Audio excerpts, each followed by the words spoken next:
Hello, everybody.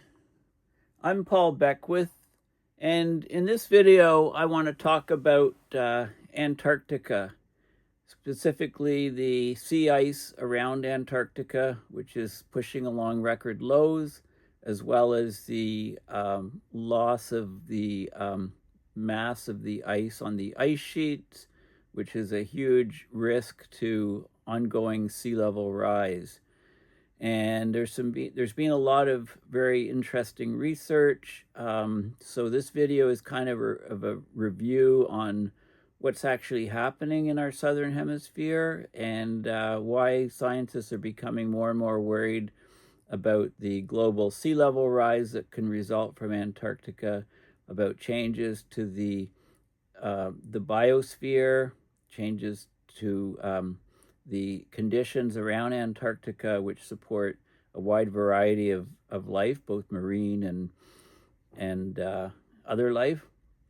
So it's basically an overview of what's happening, just to get you back up to speed on that, if you weren't wondering about what's going on down there, or if you were wondering and didn't have time to check it out.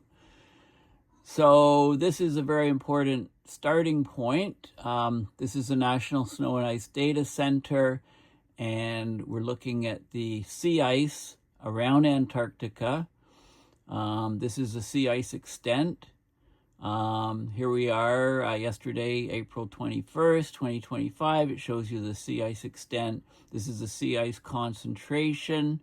Where we have 100% is the white areas and the various shades of blue, reducing percentages. And the regions with 15% or lower ice are not included in the sea ice extent. And so that's any regions on the outskirts of what you see. There could be, it could have up to 15% ice coverage, but it's indicated as no ice. Using this legend. And here we have the Antarctic sea ice extent. Again, the area of ocean with at least 15% sea ice. What we're seeing here in the blue line is where it is in 2025. So that's this year. So it briefly reached record lows for this time period, and now it's skating right along it's skating right along the edge here. It's tracking 2024 very, very closely, but you can see that these years are well under the envelope of curves and the mean. And this is not to be, this is no surprise given that global temperatures in the last couple of years have been skyrocketing. While I'm on this site, I'll just show you briefly what's going on in the Arctic. Again, sea ice extent, 15% or more ice, sea ice concentration, and you can see the median ice edge from 1981 to 2010 is in the brown line. So we're well within the brown line. The ice is much lower than the median extent, and in fact, we've been pushing along record lows for a long period of time in terms of the Arctic sea ice extent, where this was the previous minimum year in 2012, and you can see where we are now, well below that. And again, this is because of the huge warming in the last couple of years. But let's go back and focus on Antarctica. So I just did a quick Google search, top Antarctic ice melt, most recent news. And there's 4 particular articles that come up as the top stories, and I'll just have a quick look at those. So this is fascinating. A long-lost Antarctic ice sheet could predict the future of New York City, one in which Lower Manhattan and Coney Island are perpetually submerged. So scientists are rethinking what we knew about a vanished ice sheet, and that could spell trouble. And the vanished ice sheet is the ice sheet that disappeared, covering North America. It's the Laurentide ice sheet. So why is that important? Okay, well, we had Superstorm Sandy in New York, October 29th, 2012. It unleashed a 14-foot or 4-meter wall of seawater into New York City, killed 147 people, had $50 billion in damages, and it basically gave us a glimpse of what we can see in the future when we have higher and higher sea level rise, because these storms, of course, give storm surges on top of the, over the existing level. And if the existing steady state level is much higher because of glacial meltwater, then we get a big problem. So by mid-century, flooding like Superstorm Sandy could become routine and not require a superstorm in order to happen. Statue of Liberty may not be submerged, but low-lying places like Ellis Island could be underwater. By 2100, sea level rise alone could approach Sandy's 2012 high water mark. This is according to the New York City Panel on Climate Change. It predicts up to 2.5 feet or 0.76 meters of local sea level rise by the 2050s, and 9.5 feet or 3 meters by 2100 for New York City. But as bad as these forecasts are, these are probably conservative predictions. So why? Well, about 2.6 million years ago, in the Quaternary period, this was a period of alternating glacial interglacial cycles that occurred roughly every 100,000 years. These glacial cycles started up and they've continued for 2.6 million years. They're driven by the planet's wobbles, eccentric wobbles, which tweak the amount of solar radiation reaching the Earth.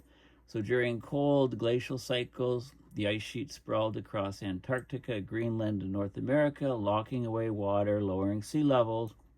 Of course, in warmer interglacial times, the ice retreated from Antarctica, Greenland, and North America somewhat, and the oceans rose. So the key to understanding what today's rising sea level, how bad that can get, it lies in the last interglacial, or the LIG period, 129,000 to 116,000 years ago. The interglacial period is a relatively warm period versus the glacial period, a cold period. So in the last interglacial, global temperatures peaked 1.8 to 3.6 degrees Fahrenheit, or 1 to 2 degrees Celsius above pre-industrial levels. Currently, we're at 2.7 Fahrenheit, or 1.5 above pre-industrial levels. So we're right in the middle there of that range. So the last interglacial basically can tell us a lot about changes in the coming decades as human-caused warming continues. So for years, researchers believed that the North American Laurentide ice sheet disappeared very early in the last interglacial. But new evidence suggests that it lingered for thousands of years, longer than we thought. So if true, this fundamentally alters our understanding of where and how quickly ice melted back then, because sea levels rose in the interglacial as the ice melted. But if the Laurentide was still around for thousands of years, longer than we thought, the water's not from there. It has to be from Greenland and Antarctica. Mostly it's from Antarctica.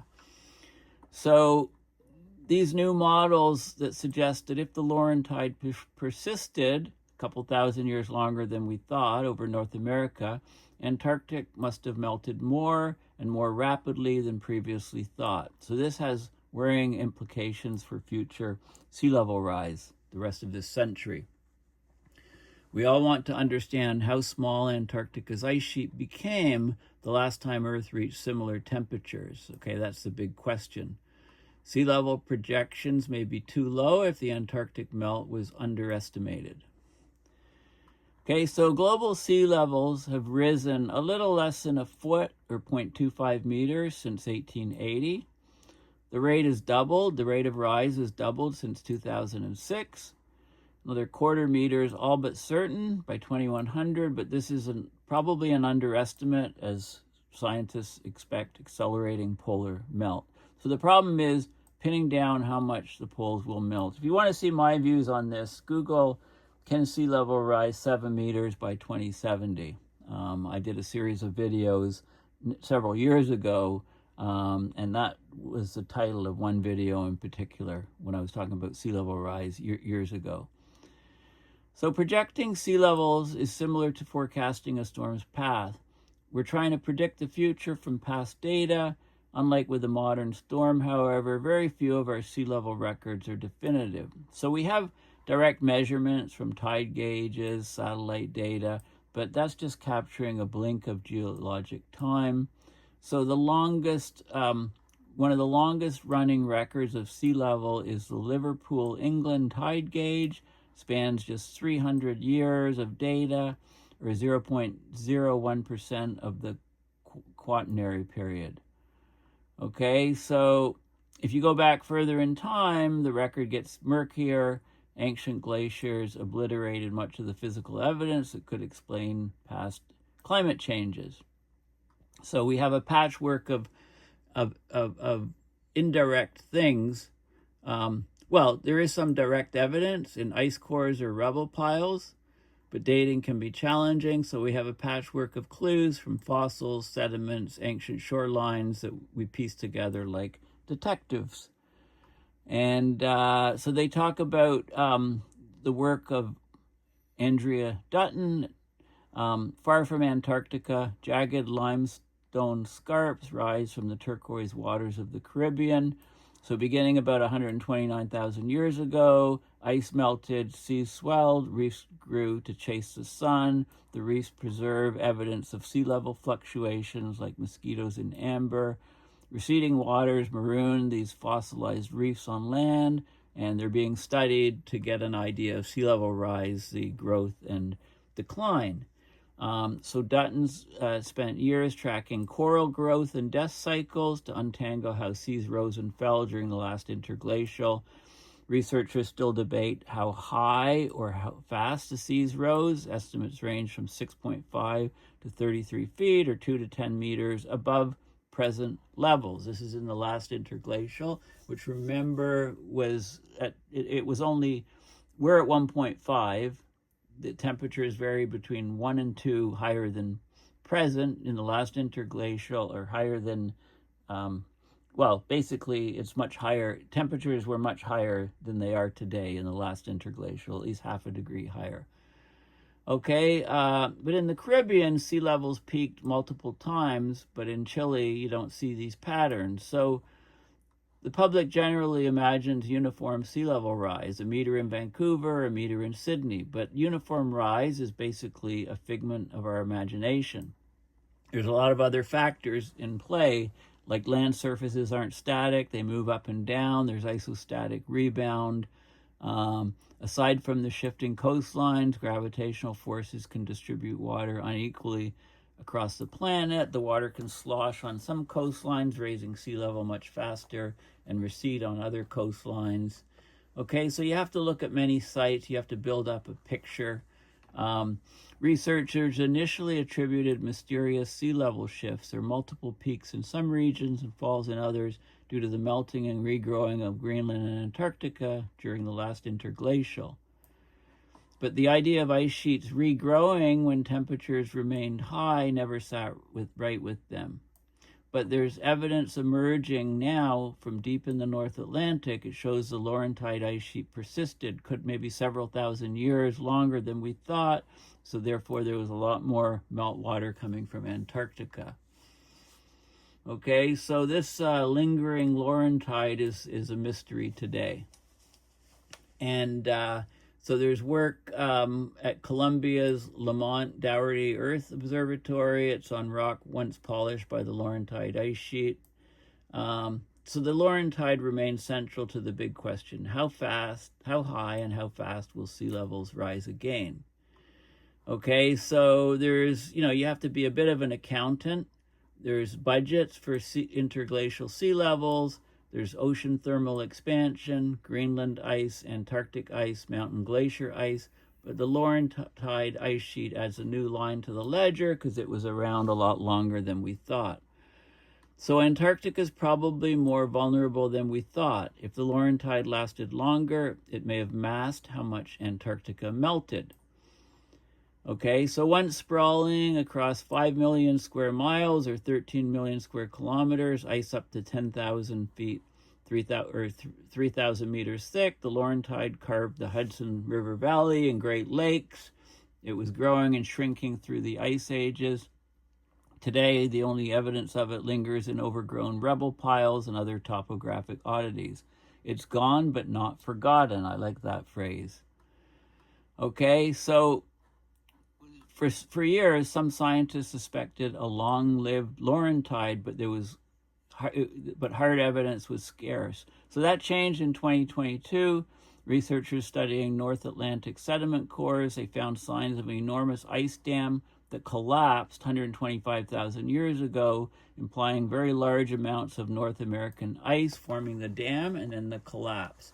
So this is relative sea level rise from rapid Antarctic melt during the last interglacial, and this is relative sea level rise compared to the global average as a percent.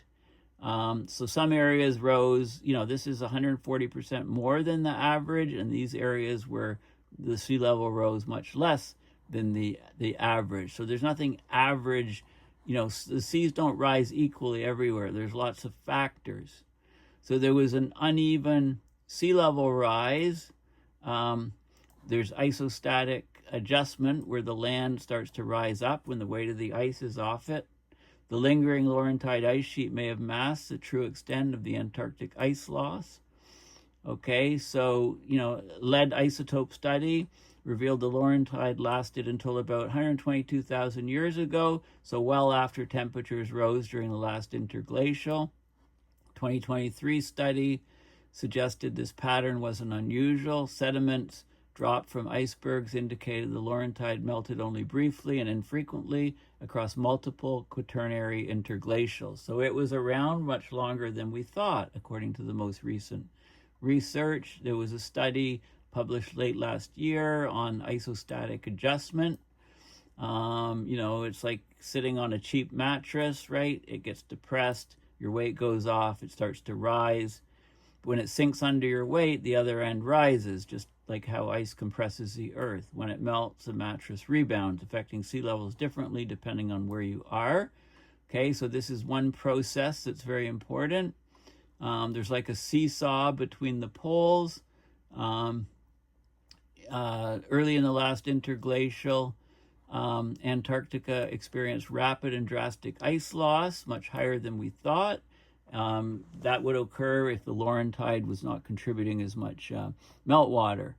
So that would outpace Greenland's melt, which caused the Antarctic crust to rise, sloshing water north, raising sea levels in the Caribbean and other regions, but causing them to fall near Antarctica. Okay, and then this process continued, lifting and dropping local seas differently in the global north versus the south. So the picture is more complicated. It's like a competition or a seesaw between the poles. There's many puzzling data points, including the persistent Laurentide ice sheet and the confusing sea level patterns of the last interglacial. Okay, so there's ancient sea level puzzles. If Antarctica melts faster than expected in the near-term future, places like New York will bear the brunt.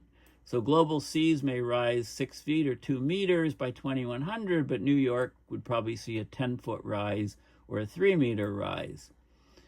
For many years, we've said it's all about Greenland and Antarctica. The evidence over the last 5 years says, hold on a second, maybe the Laurentide persisted longer than we thought. So this is the first study seriously considering the influence of the Laurentide ice sheet on these sea levels, and if we're going to calibrate our models for the future, we need to think about this. So this is showing New York. By 2100, huge parts of New York City could be perpetually submerged, including Lower Manhattan, Coney Island, Ellis Island, Red Hook, Brooklyn. The dark blue shows the current water levels. That's the dark blue.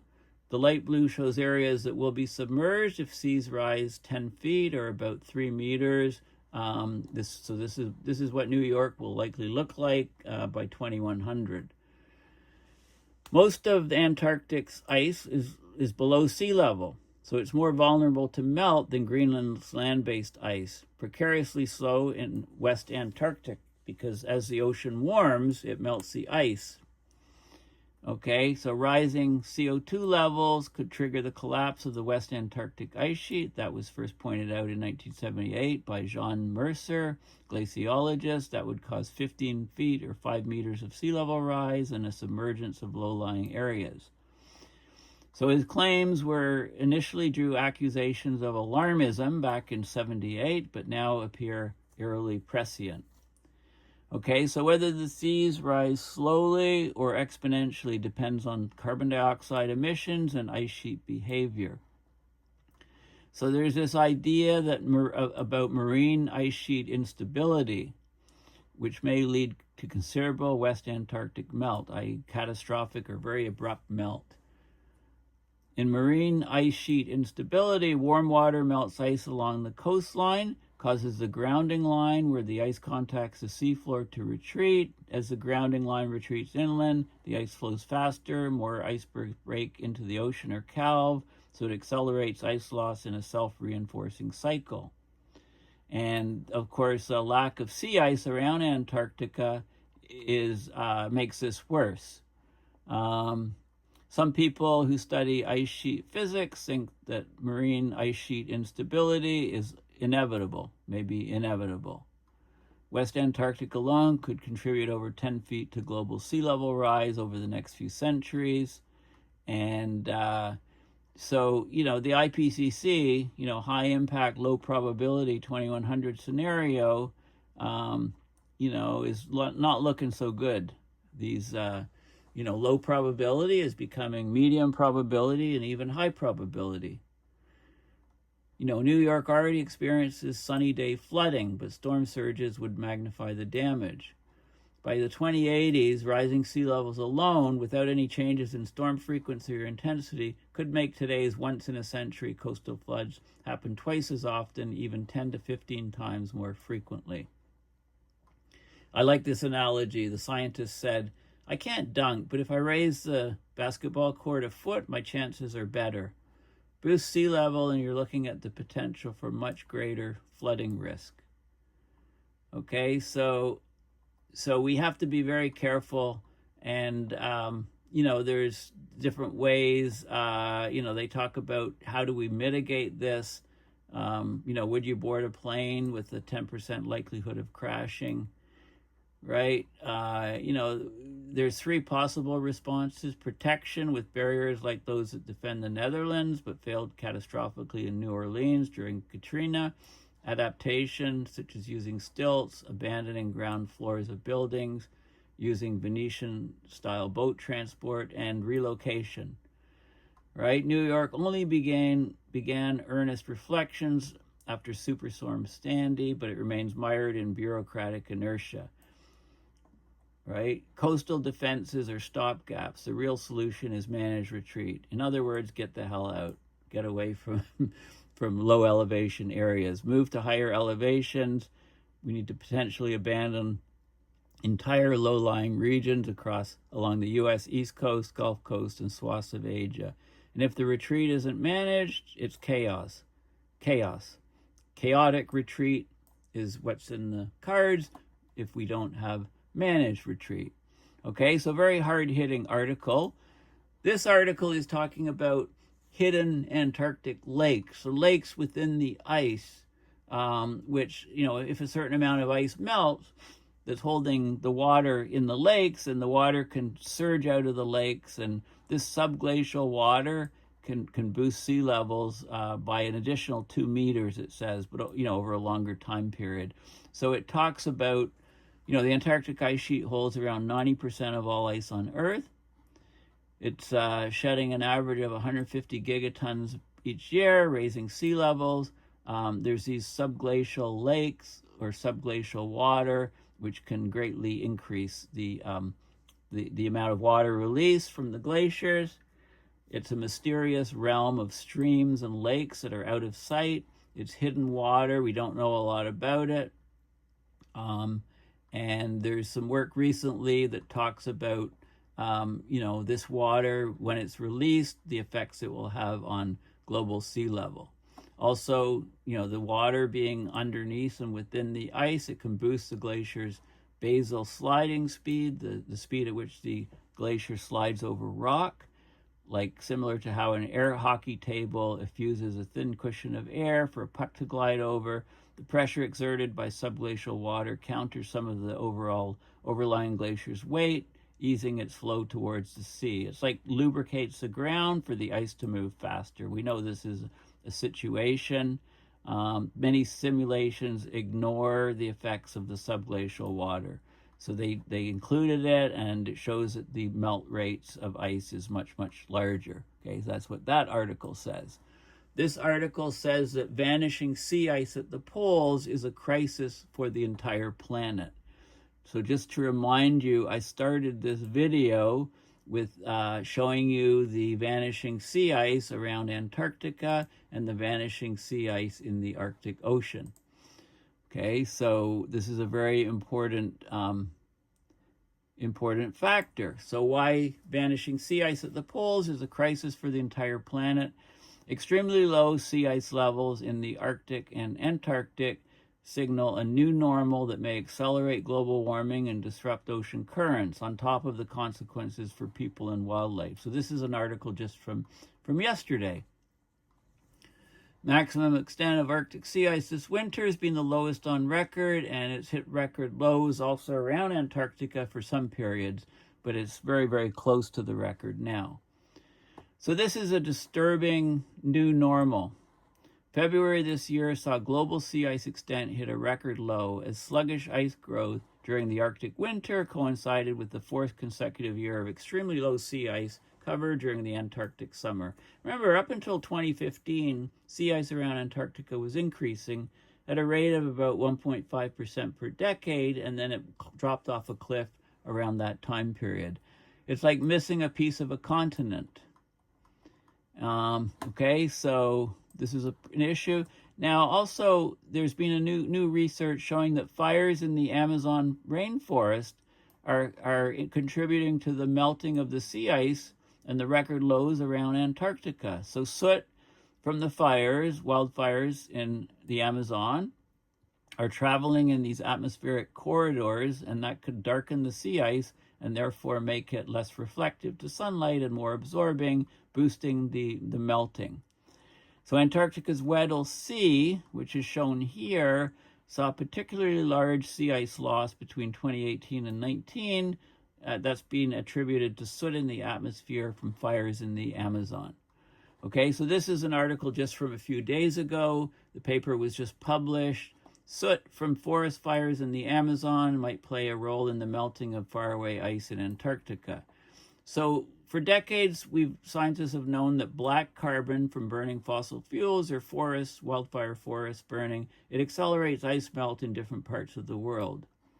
The slash and burn practices encouraged by Brazil's former president, Jair Bolsonaro, who held office from 2019 to 2023, inspired his team to investigate whether black carbon from the Amazon affected ice melt in Antarctica. So they looked at satellite data to understand the retreat of Antarctic sea ice over time, how it varied on days with more or less soot in the atmosphere. Okay, so this is very significant. They found that soot traveling through atmospheric corridors could have blackened the Antarctic sea ice and boosted its melting. And they reported this just last month in a peer-reviewed scientific paper in Environmental Data Science. So basically the term they use is these aerosol rivers. We've heard the term atmospheric rivers. Well, now we have a term aerosol rivers, which are narrow corridors in the atmosphere that flow like streams, but consist mostly of small particles, including black carbon from soot. If they reach the Antarctic, they can deposit onto the snow, darken the snow and ice. If the snow darkens, it absorbs more heat. That leads to more ice melt, increasing the surface area of the dark ocean, which absorbs more heat, so it snowballs into accelerated ice melt.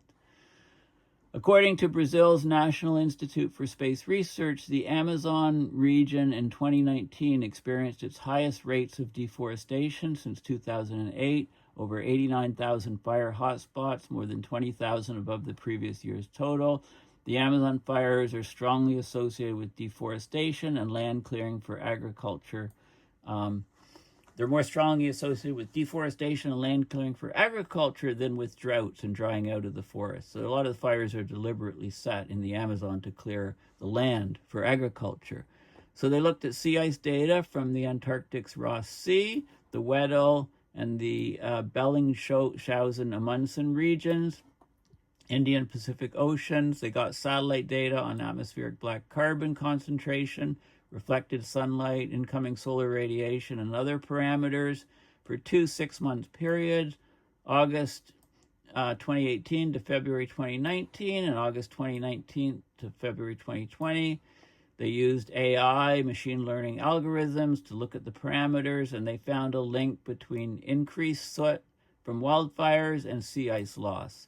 In particular, the Weddell Sea saw the most sea ice loss during periods with the highest transport of black carbon compared to those with the lowest levels.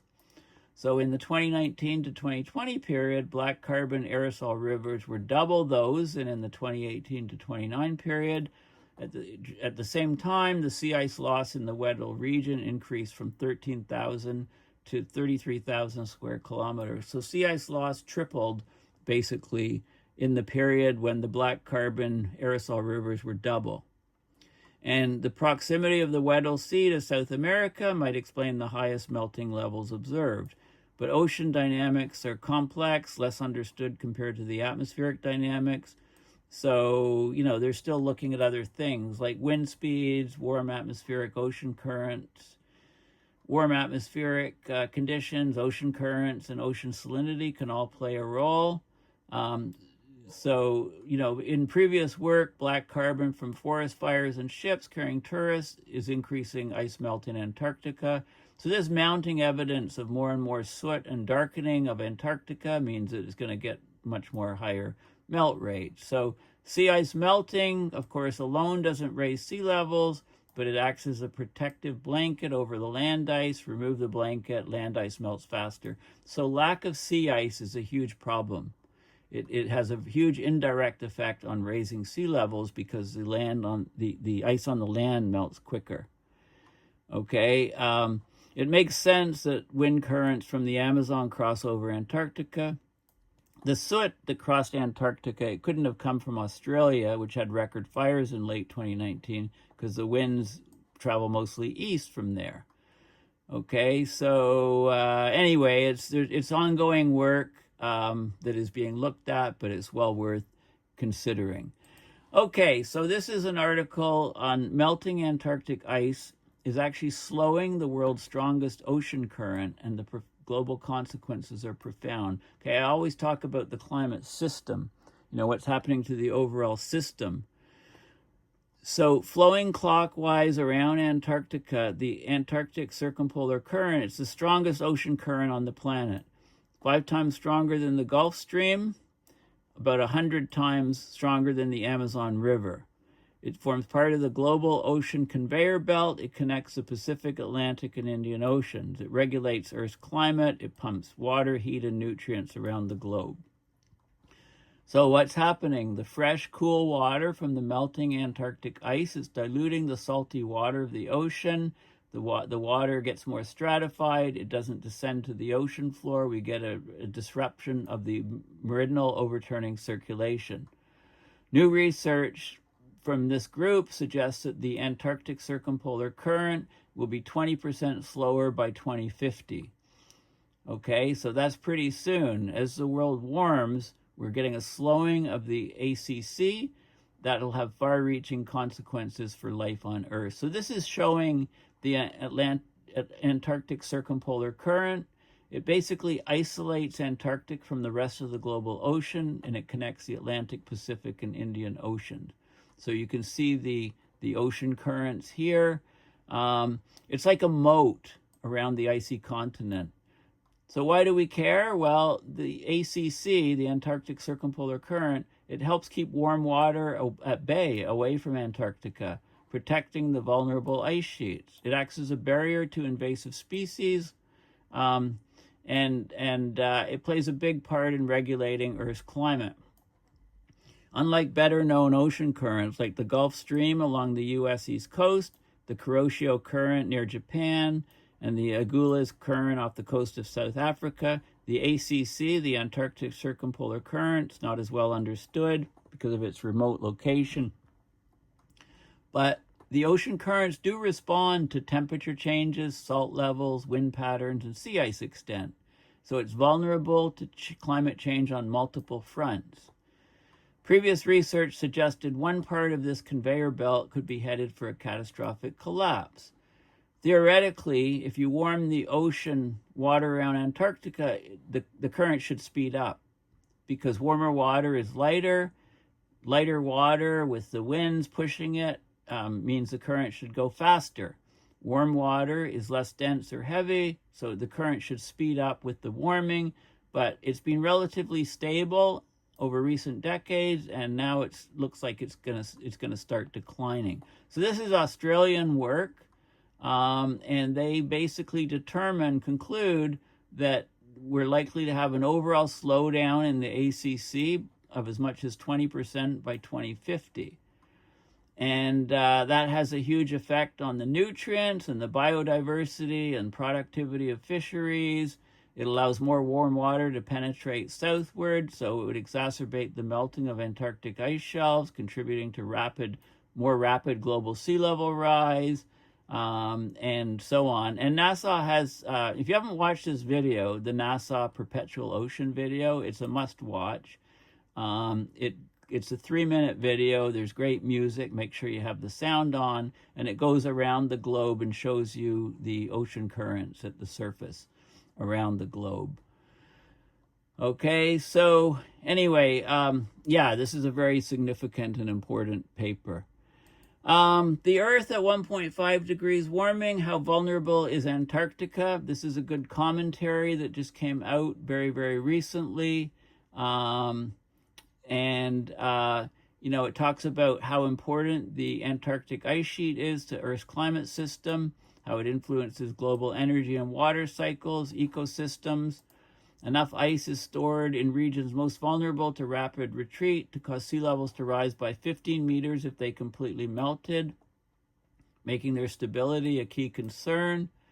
Okay, so there's a lot of good figures here, and facts and figures on Antarctica: holds 62% of the planet's total fresh water, regulates global sea levels, climate, and this is really interesting. This shows you the glaciers, land water storage, Antarctic ice sheets, thermal expansion. So global sea level contributions between 1971 to 2018. It divides it into 3 periods, and you can see the contribution from each of them, and you can see the thermal expansion is a big component, but Antarctic ice sheet is the dark blue, 2.5%, 6.1%, 10.2%, the Arctic, 4.6, 11.8, 17.3, that's Greenland ice sheet, on land glaciers, and so on.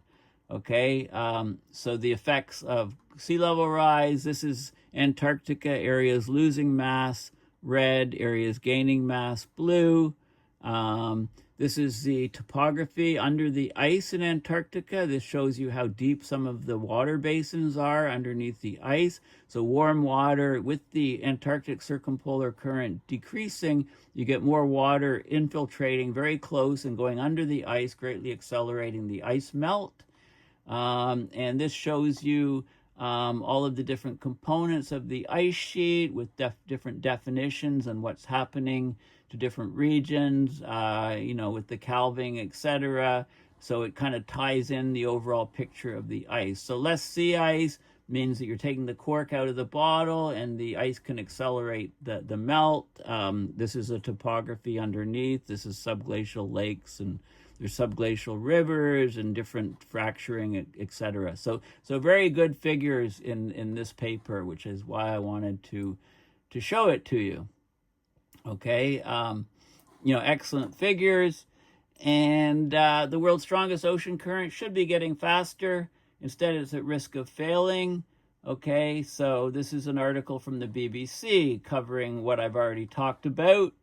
The links for all of these articles is in the description.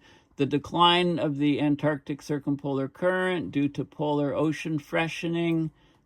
This is a peer-reviewed paper which came out just recently, talking about the about the 20% decline by 2050.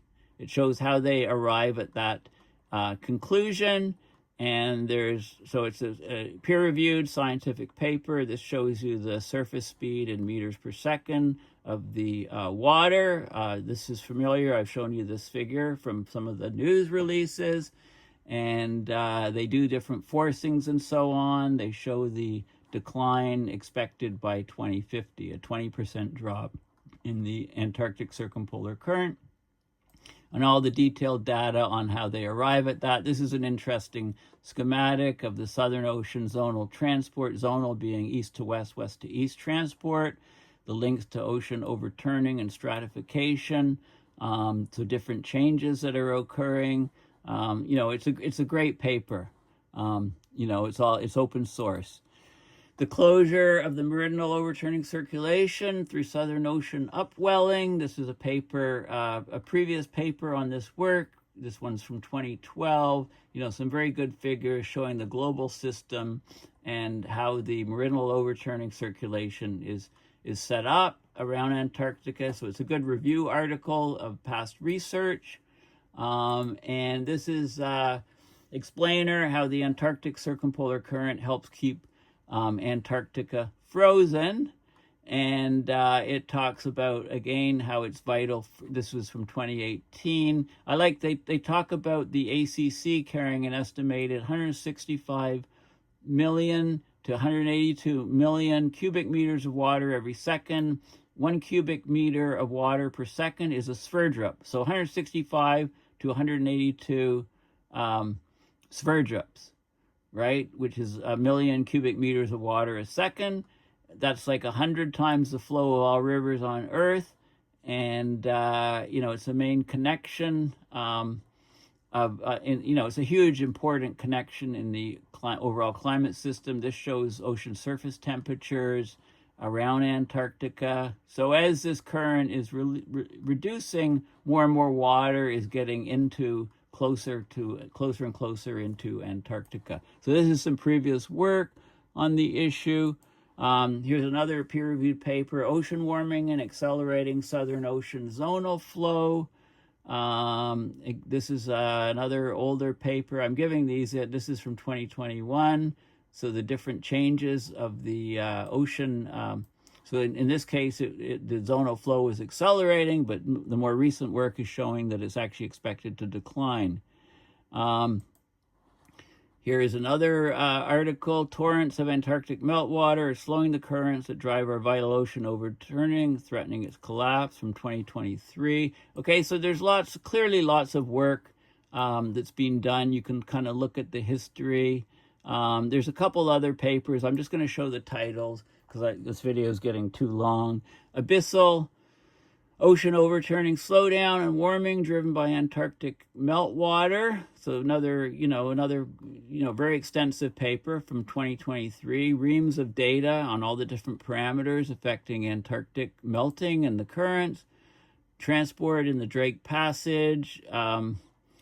And a couple more. 21st century structural change in the Antarctic's sea ice system. This is a fairly recent paper. This is a 2025 paper showing that we're getting huge, profound structural changes in Antarctic's sea ice. And it's dropped right here from 79 to 2016. Total Antarctic sea ice extent had a positive trend. Record winter maximum in 2012 and 2014. It was increasing about 1.5% per decade, and then from 2017 to now, it's basically collapsed. It's shifted state. So this paper is all about that. Widespread seawater intrusions beneath the grounded ice of Thwaites Glacier, West Antarctic, a study by Rigno.